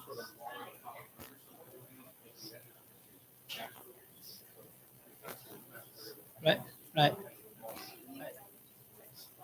I understand the principle. I'm not sure that I'm. I'm not sure that I'm a. All right, we're back here at the Hot Stove Kitchens. It's official. I can announce this morning I am a grandfather for the second and third time. Whoa! Yeah, Two. you kidding me? Bravo, chef. 3 a.m. this morning. Actually, I should say congratulations, Loretta. Well, 'Cause- whatever. Yes. Who did the hard work here? Yes, she did. Who put her through college? That wasn't hard. That was just a check. Fine. Anyway, the good news is I've named them already, which is nice. Hercules has been around for a while. He and I played golf this morning before I did the show. Ooh. And he can whack the ball for a 2-year-old. I got him a set of golf clubs because that's what I do. But anyway, Adonis and Athena have joined the grandchildren Stay tuned stable. Stay tuned for the real name. Hey. On company property, we have our own set of names. Exactly. Seems like it. Exactly. Okay. I sent you an article, Chef, about Yes. Oklahoma onion burgers, and it reminded me. I haven't been down to the Puyallup Fair in a while, and they're famous for their onion burger that's piled high with cooked onions. Correct. And this is different, but I also think this is more interesting for a couple of different reasons. Right. And why are you shaking your head like that, Chef? Well, no, I mean, I think in the end, it's The same similar. thing. I think they're better cooking. It's a Okay. better cooking So method. this is why we're having this conversation. Yeah. Because we have the best onions in the world right there in Walla Walla. That's right. We grow them at our farm. I don't know if we're allowed to call them Walla Wallas if we grow them in Prosser, in Benton Well, County. that's the type of onion that we have here. It's the same Yeah. onion. Anyway, It's just I right think next Walla door. Walla is trying to sue the world to keep their names off the onions And of what's other great places. about them is they are nice and sweet. And So- that sweet is what's so great about it. It is what's great. So Kenji Lopez Alt, he's like the hot food writer in the The country. guru. Yeah, he's done a class here. We've sold his book called The Food Lab. He writes for the New York Times, and I picked this up out of the New York Times. And I thought it was interesting for a couple of reasons. One is you make your burger patty, and he only makes a 5-ounce burger patty. Sometimes I think people think that to make a better burger, it must be a bigger burger, No. and it's just not the case, right? It's just not the case. They also don't want it to be too small and too wimpy because that's also not very good. Like a 2-ounce burger to me is like, Why bother? That's It's like my left tooth just get filled up with some bad stuff. It's better to keep it. I think 4 to 6 ounces is a good burger. I would agree with you. So let's go for a 5-ounce burger patty. Right in the middle. Okay. And then you have to, in my mind, the health department would be very happy with this because even in our burger joints like Dick's or Jack in the Box, wherever, they have to cook them to a certain temperature by law. And so a lot of these what you're hearing a lot about is smash burgers, right? Where they really smash them, get all the juice out, get crispy edges. A lot of these are very well done burgers. Correct. And so they rely on other ways to keep their moisture. Correct. Okay, so now we've got a 5-ounce patty. What's wrong with mayonnaise and ketchup? Exactly. That's part of why you put all that stuff on there, right? Right. Is to moisten it up. We start with a 5-ounce burger. Yeah. Kenji recommends a 70-30 mix, and I think that's a lot of fat That's a lot of compared fat. to what most people are used to using. And you got to remember, you're going to literally cook that fat out of it, right? Mhm. You're going to cook this well done, and what the fat does is it helps give you that crispy edge. we're looking for a little crispy edge, right? I'm used to my 80-20, and I think 80-20 works really well for me Uh-huh. because I mean, especially when you do a cast iron pan rendering, it renders perfectly fine, and there is enough fat to really get that crispy edges and crispy side. Okay, so you're going to go with a little 80-20 mix, which is Correct. very findable in the grocery store. Right. I think if you get into the lean burger, you're getting up to the 90-10 mix. Well, if you're gonna eat a burger, don't bother making it lean. That's not the point. It's Yeah, just you like gotta- anything else in life. It's like don't eat it every day. Just when you eat it, do it right. And my favorite part about that point, Chef, is that people are then going to turn around and put bacon and cheese on top. Yeah, exactly. Yeah, So- they got the lean beef. and mayonnaise. But cheese is literally a layer of fat on top of your burger, and Yeah. bacon, of course, is 70% fat. Yeah. So, yeah. So get over yourself. Just eat 2 ounces less meat, and don't make it Yeah. an 8-ounce burger. Make it Yeah. a Share your burger with somebody else and have a green salad Yeah, next to okay. it, and you'll be fine. So we've established that. So I like that. Now, instead of pre-browning your onions, this is for the Oklahoma burger, onion burger. You take your raw onions and you make a stack, and you put it right on top of your burger, and you put that face down into your cast iron pan. Okay, one very important point. Do not put salt on those onions. Because resist, why? Resist. Yeah. Because if you do, you're going to render all that water out of the onion before it's cooked, and you're going to have a very different onion on your hand in the end. Mhm. So you want to keep the water in the onion. You don't want to season your onion yet. That's At part least of the not with cooking salt. process, right? Is Correct. the water from your onion. Correct. Yeah. You Because want you're it. seeing these recipes these days with people putting ice cubes on top of their burgers, or putting water and then putting a lid on for the smash burger, or It's reinventing the wheel that's already made. there's some, if I was still living by all the things that you were taught as an apprentice chef, Yeah. Yeah. I yeah. would kill myself. That's true. All Me these too. heavy stocks, and yeah, exactly. You've changed your style over the years. Anyway, so now we've got the stack of onions, we've got the burger on top, Yeah. and it gets smashed No, down. no, so the other way. I don't think so. The burger patty and then the onions on top. And then you turn it onion side down. Correct. Okay. You want to smash the burger almost. If it started out as, say, a 4-inch burger, you want to get to a 5 or 6 while it's still raw. You want to Mhm. smash it down on the onions, right? Yeah. You're going to cook it. You're going to put a lid on. You're going to cook it until the onions are wilted and browned at the same time, but still have a little bite. Right. Why is that important, having a little bite? Well, because otherwise you get, I mean, you're not A big really- pile of mush, right? Yeah, you're going to have mush. You don't want to have mush Right. on top of that burger. Mhm. And plus, you still have to put the buns in there. Well, here's the thing, right? When you turn it, you put the buns on top, and you put, each bun, a bun has 2 cut sides, right? Yeah. When you slice it through the middle, you've got 2 cut sides and 2 outsides. Right. So you put the cut side down on top of the burger, and then you put the cut side down on top of the other bun. So the 2 buns are kind of stacked, So you need and a then big you dome. put the lid on. It's a dome now. It's a dome now, and you put the lid on. And so what is steaming into the bun? Onion Because this flavor. is a Burger and This onion. is a And, soft, squishy style bun, right? This isn't like you and I. We tend to butter our buns and then make a little crispy. Yeah. Which I dearly love. oh, me too. But this bun in the Oklahoma onion burger is being infused with the only moisture that's in the burger, which is the onion juice, Correct. right? I think that's pretty cool. Yeah. I think it's a good idea. I think it works really well, and the concept works well. Yeah. I'm still not sold on the 80. I mean, I would still crisp my bun afterward because Uh-huh. I can't stand a mushy bun. Oh, sticks to it's the roof it's of my definitely mouth. it's like why I don't eat a hot Costco dog. hot dog bun. They I know, come that's right why I out of don't the eat those. steamer. They They stick to the s- roof of your mouth. I know what's so. Oh, it's I fantastic. hate that. I like when it's crispy and I like Well, that's I like one the- option. I'm just saying there's I there's room in understand. the world for a second option. you know what? Plus, if it tastes like steamed Walla Walla the sweet world has onions, enough steam buns, so I don't have to eat them. so then you pull it out, and this is not a cheeseburger. This is an Right. onion burger. You pull it out, and you simply flip the burger over, and you pop the top on. And honestly, from there, I would salt and pepper. Yeah. And then I would try it. Don't dress it with anything else at this point, right? This is all about the crispy edge burger, Right. and the onions. I might have done it in a little pat of butter. the I whole know thing. that I would Definitely put some Dijon mustard on that bun. Well, stop. That's fine, but you have to try it without first. Oh yeah, no, of course. Because you of want to course. taste that bun that's been infused with Yeah. the onion steam. Because I think that's really the cool thing about this burger.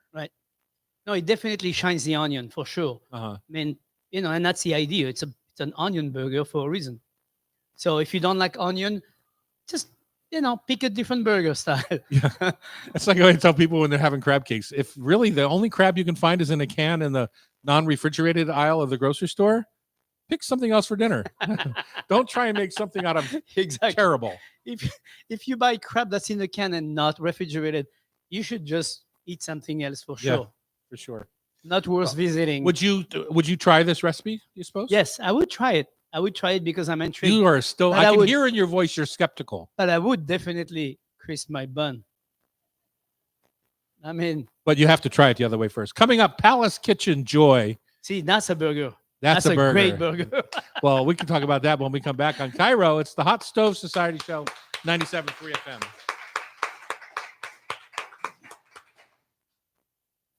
Boy, I'm running late today. You are?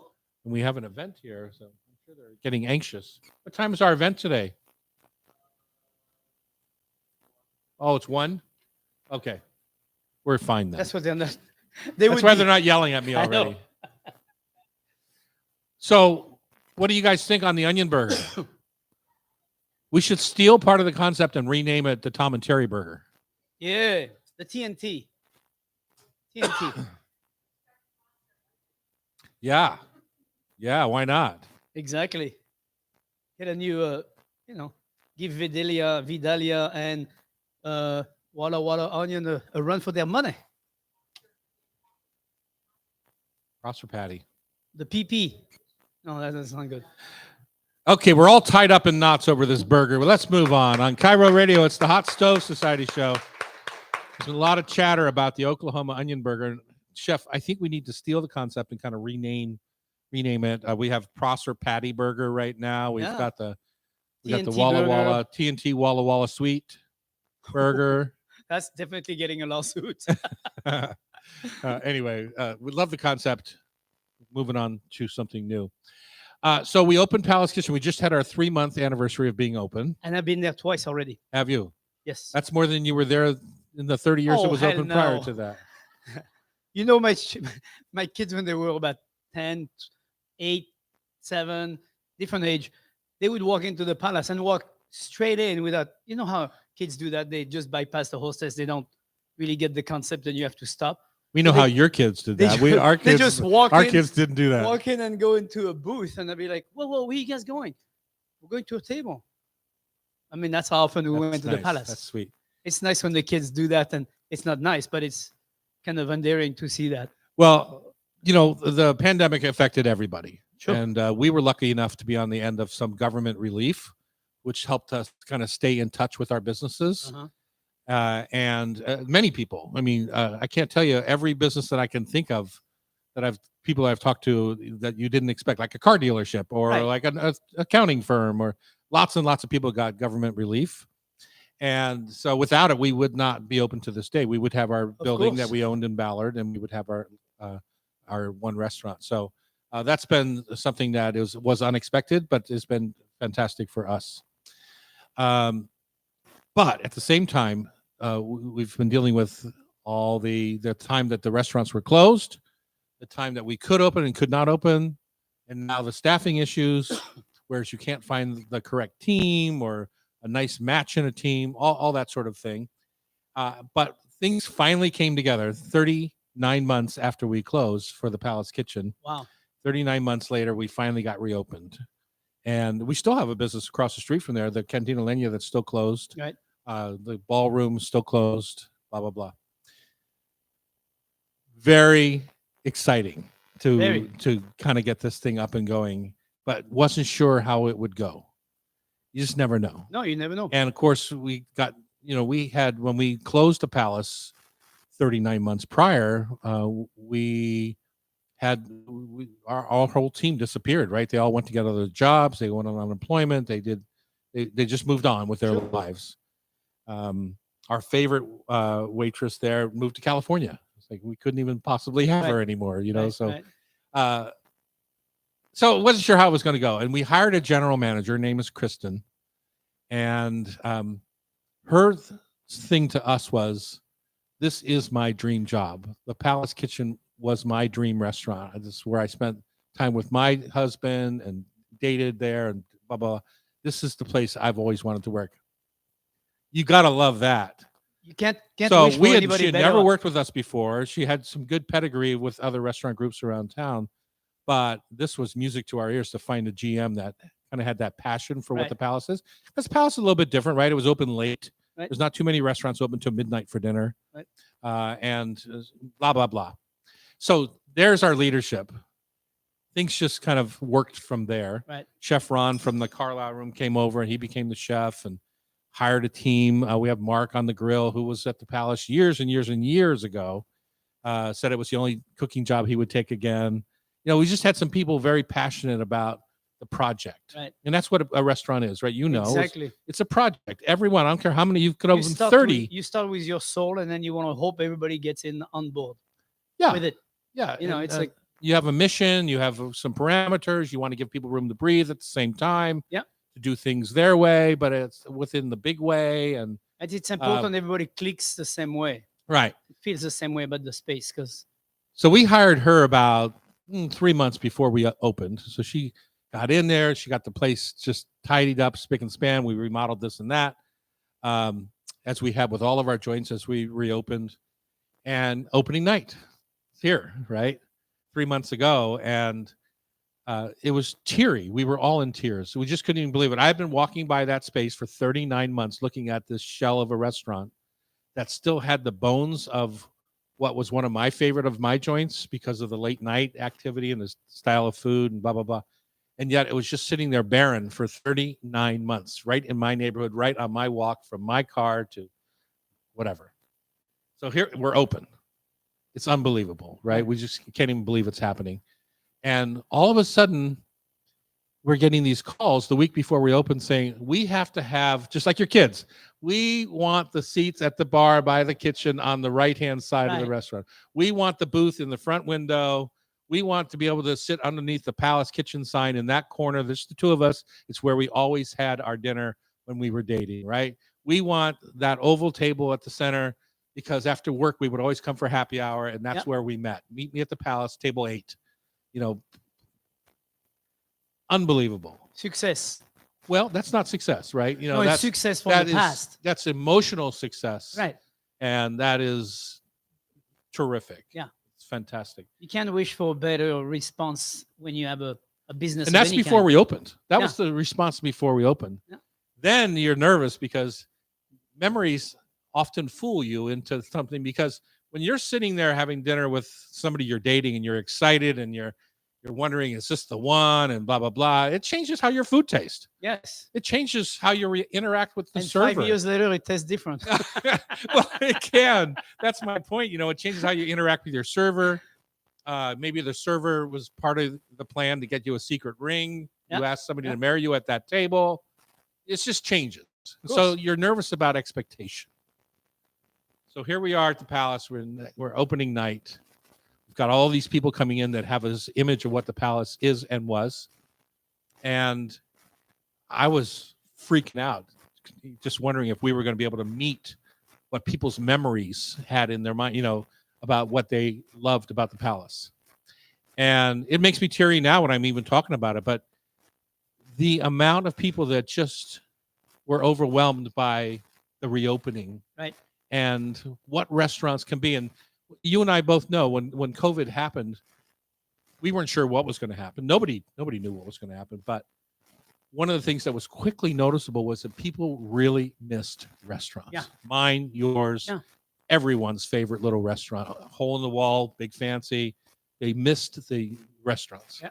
And we had that feeling at Palace 39 months later. They were so happy to have their spot back. And it has just been the most incredible thing. Yeah. This, I know ever that the- since the opening, it's just been the most incredible feeling of a different feeling than what I was expecting. And then you did one thing too. I think that's remarkable. you didn't try to remake the menu brand new, like everything Hmm. new. All the big classic were in there, the chicken wings, the plains. Yeah, 75% was the And opening menu. you know, yeah. when I went back in, I was with Charlie actually that night. Then we went in, and when I sat down, looked at the menu, and I went, "Oh, the plains are still here. Oh, the chicken Plain, yeah. wings, chicken wings Oh, are we still miss here." Martha so much. Martha made And, the clean. It's funny because we ordered the plains. I was like, "We gotta have the plains," and they came and they were smaller, and I was like, "Uh oh." Then I tried them. I was like, "Same exact product."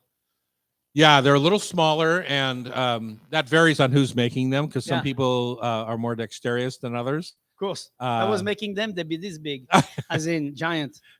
Well, the lady who taught me how to make them in Alba, Italy, made them super tiny. Right. But with very eggy pasta. So the pasta itself was firm enough to deal with that. Right. Right. So, anyway, back to the end of this story. We have been overwhelmed with love. Yeah. And I just want to say to everyone that's come out there who hasn't been there yet, but's coming or whatever, thank you so much. It's been such a terrific reemergence into our world here in downtown Seattle to have the Palace back, to go in there at 11 o'clock at night and have the place bustling. Of course, you didn't know, right? If No. people were still going out at 11 o'clock Yeah. at night, but yeah, there's a Oh, demand. people are going out. Yeah. And some nights are very quiet. Other nights, Yeah. jamming, right? So a lot depends on what's going on in the theaters around town. Or Sure. so we're excited about that. We're excited that SIF is taking over the Cinerama, Oh the yeah. Seattle International Film Festival group. So that's kitty corner from the Palace. I think there's a heartbeat there that I was hoping would come back, and it has come back. And it's just, I just wanted to say thank you to, I'm sure many of our listeners have already gone.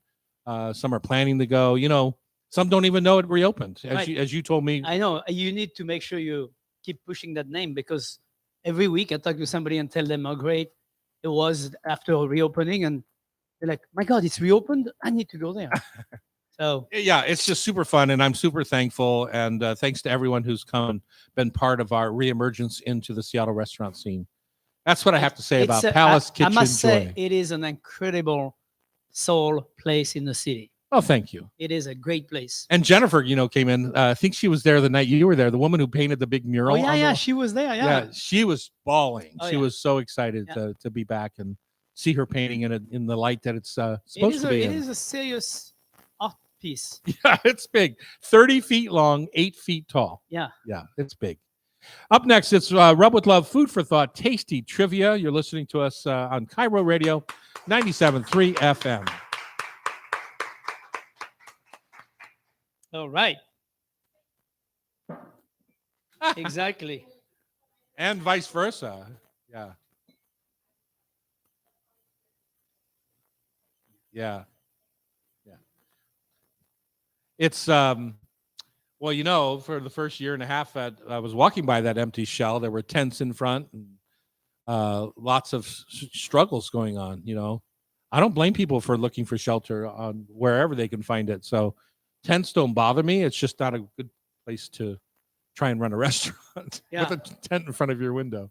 And of course, all of our windows got broken and all that sort of thing. So, but here we are now.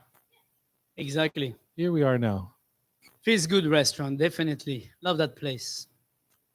The vibes are outstanding. All right, last segment. Are you all ready? You all ready Who's for gonna this? play? Who's gonna play? Oh, that's right. We have to. Okay.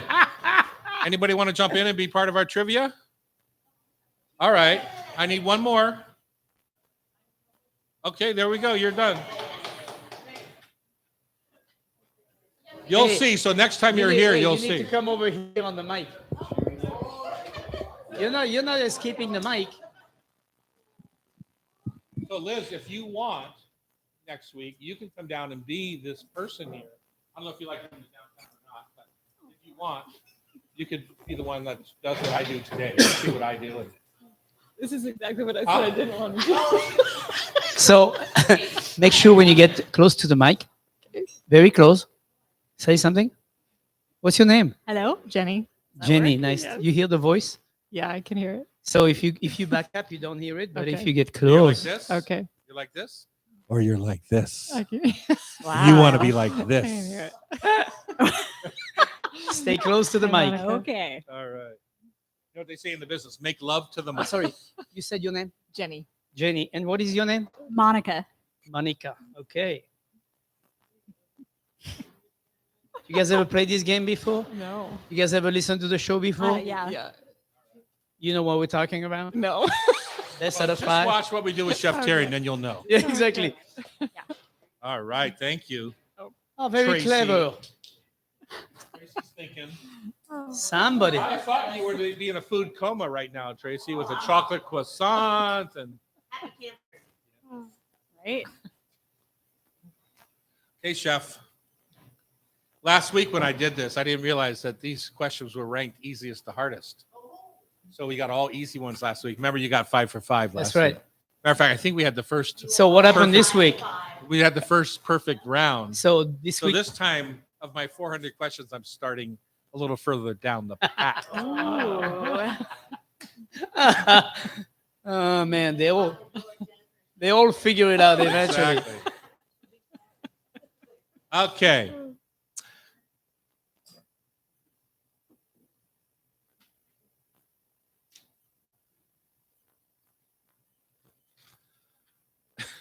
Pam always used a new adjective for our rubs, so each week.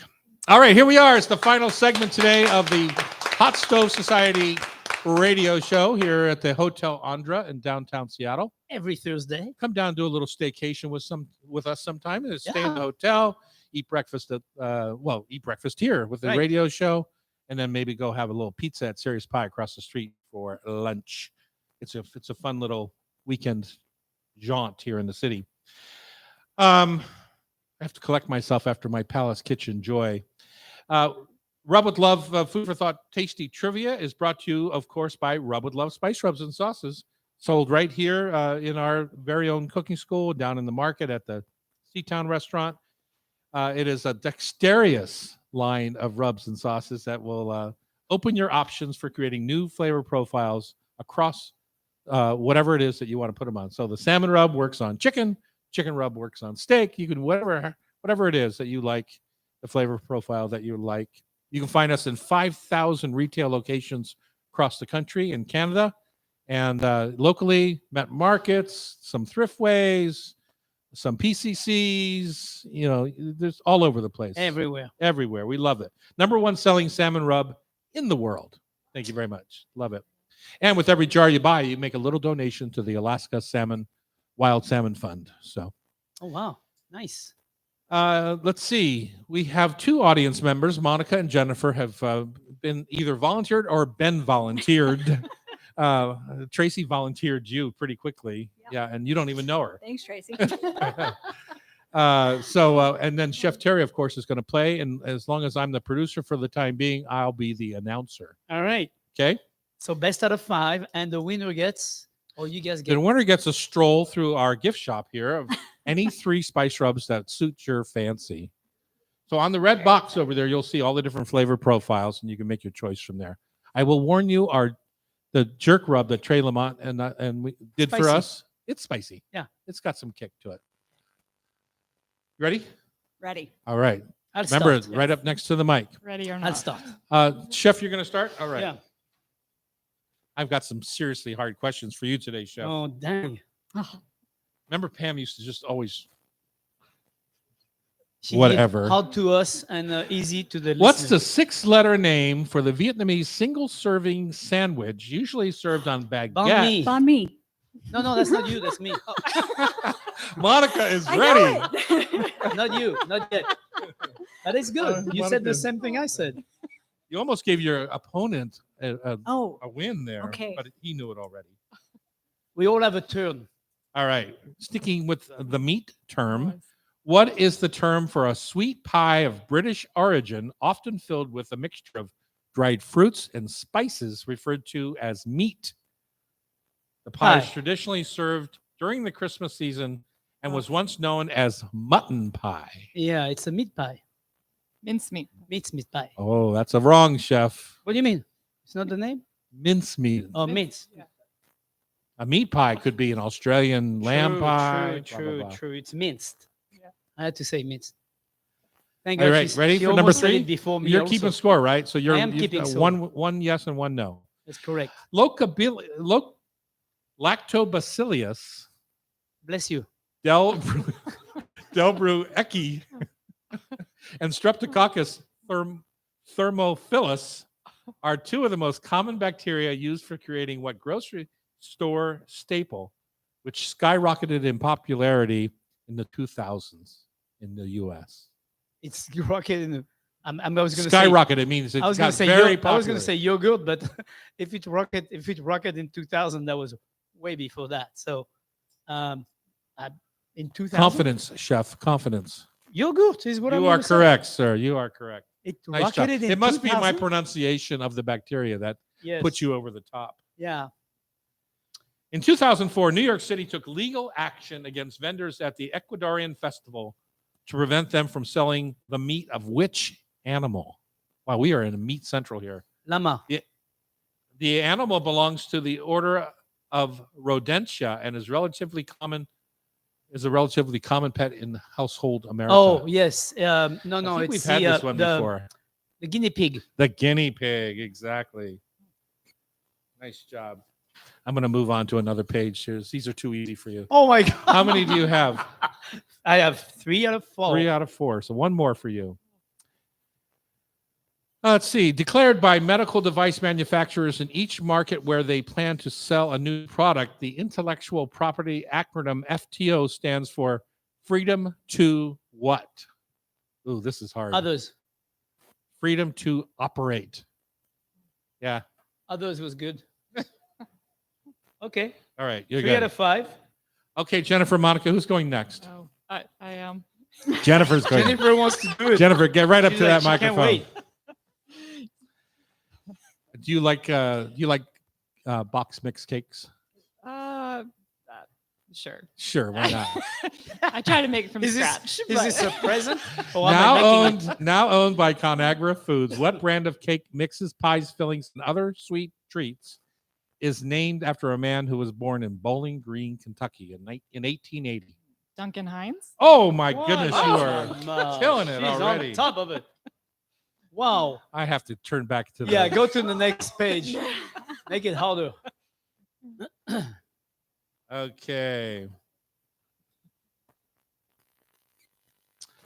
Through the Public Health, let's start that again. Through the Public Health Service Act, the FDA is responsible for regulating things outside of food and drugs, such as what lights that are optically amplified by radiation. Ooh, that's a terrible question. Sean, let's do a different one. Sean UVA? Dettori, if you could do that for me. The Tender Grill is a grilled chicken sandwich offered by what royal fast food chain whose slogan was once "Have it your way"? Burger King. Oh, you are killing it. Wow. Go to the third page. Name and phone number of all the people who were at the show last Tuesday. Staying in the fast food world, what popular fast food chicken franchise owned by Yum Brands was co-founded in 1952 by a well-known colonel who obtained that honorific title from the U.S. state referenced in the restaurant's name? KFC. Kentucky Fried Chicken. You Oh are my correct. God.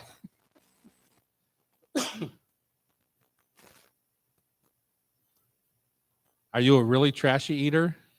Yes, I can. be. Okay, what is the name of the fluorescent green, orange flavored high C variety that debuted in 1986 as a tie-in to the animated series The Real Ghostbusters? I wouldn't have a clue. I have no idea. Slime? No. It's It's called Sour apple? Ecto Cooler. Ecto Cooler. Oh, never heard of it. Finally, one nut. 3 out of 4. A brand of candy owned by Mendelez, featuring little people-sized pieces that start sour and become sweet, are called the Sour Blank Kids. Sour Patch Kids. Sour Patch Kids. Wow. Okay, Terry, what's your 4 score? out of 5. 4 out of 5. It's me. Nice Yeah. job. Nice job. Terry is out of the spice rub mix there. Okay, Monica, you're next. Pressure's on. There we go. Monica, Alexander Fresche was a Swiss baker who was once one of the first to publish a recipe for a specific type of dessert that combined a fruit custard and an egg white based topping. What is the dessert? A fruit custard with an egg white based topping. I have no idea. Is it Come on, think. Egg white base would be what? like a meringue? Meringue, and a fruit would be. Lemon. Lemon meringue pie. Oh, there you go. Good deduction. Well, I'm not see? usually that nice, Monica, so I'm just saying. Yeah, you I sounded like appreciate Pam that. for a minute here. I appreciate that. The three sisters have been three. Let's do that again, Sean DeTore. The three sisters have been the three main staple crops of many North American native tribes for thousands of years. They are planted together and believed to provide a balanced diet. One of these is corn. With one guess, name either of the other two. So what with corn, I think Native American diet, would go with one of the other two. I want to say like wheat or barley, something No. like that. That was two guesses. You get one more guess for one of the other two. She put three names in one guess. I like that. Maybe like squash, pumpkin. Yes, you got it. Squash. Beans and squash are what Thanks, we were Terry. looking for. Wow, nice job. Way to hang in there. Thanks See, for I all didn't his. realize I'd be such a softie when it came to I additional know. clues. Well, you sounded like Pam for a minute. I was like, wow. In 2006, what variety of apple has been Minnesota's state apple? Not Washington's, Minnesota. Minnesota's. It's considered such a prized commodity due to its sweetness, firmness, and tartness, which makes it an ideal apple for eating raw, and its large cells, which rupture when bitten, filling the mouth with juice.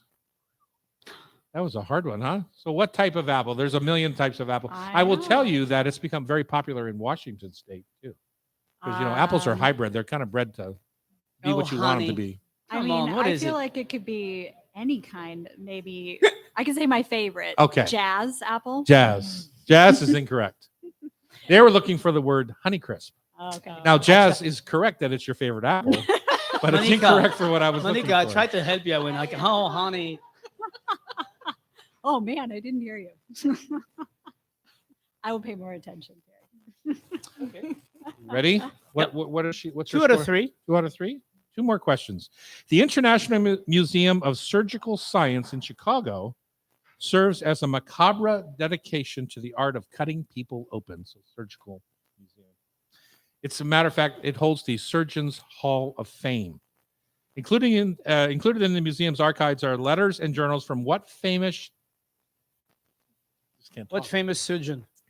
Included in the museum's archives are letters and journals from what famous English statistician who is often considered the founder of modern nursing, not necessarily modern surgery.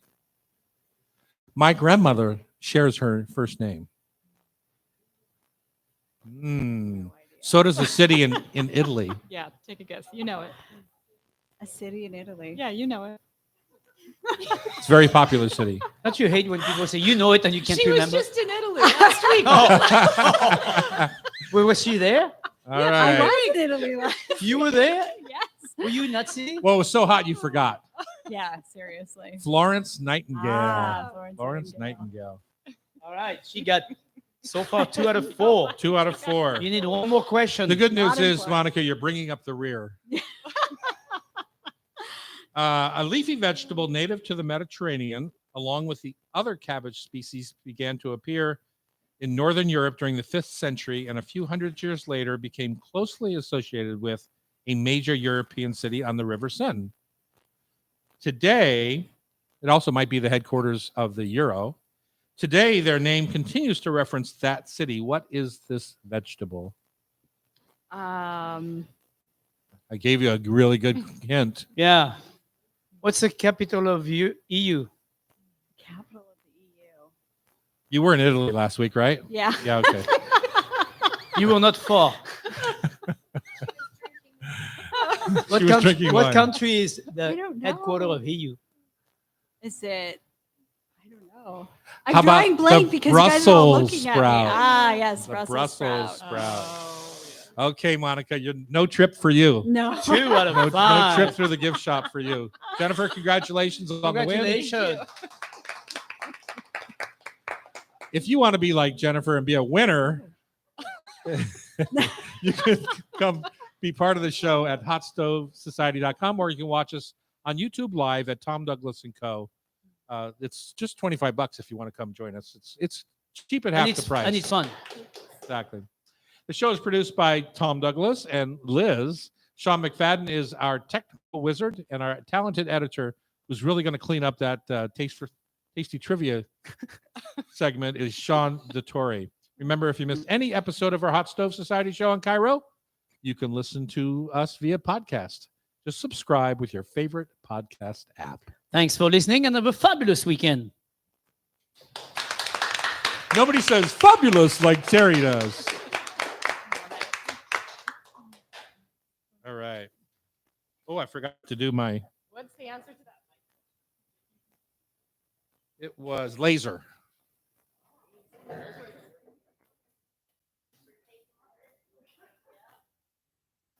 Okay, need quiet on the set for this one. I had Chef Tom Douglas. And I'm Thierry Roturo, the chef in a hat. This afternoon on the Hot Stove Society radio show, we talk again to Charlie's Produce about amaze corn and Yumi watermelon, Thai turkey larb. Chef Terry didn't know what larb was. We have to tell him. And, of course, cream corn. Who doesn't love some good, fresh, homemade cream corn? It's a wrap.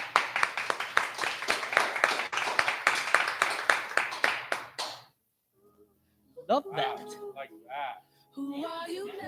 Was it worth the trip, Tracy? Yeah. Here,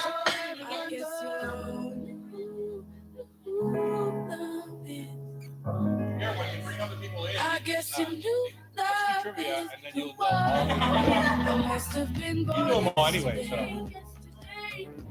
My heart, it changes its mind. Like one Thank you so much, everyone, for coming in. I'll never go. See you next week. Or the week after.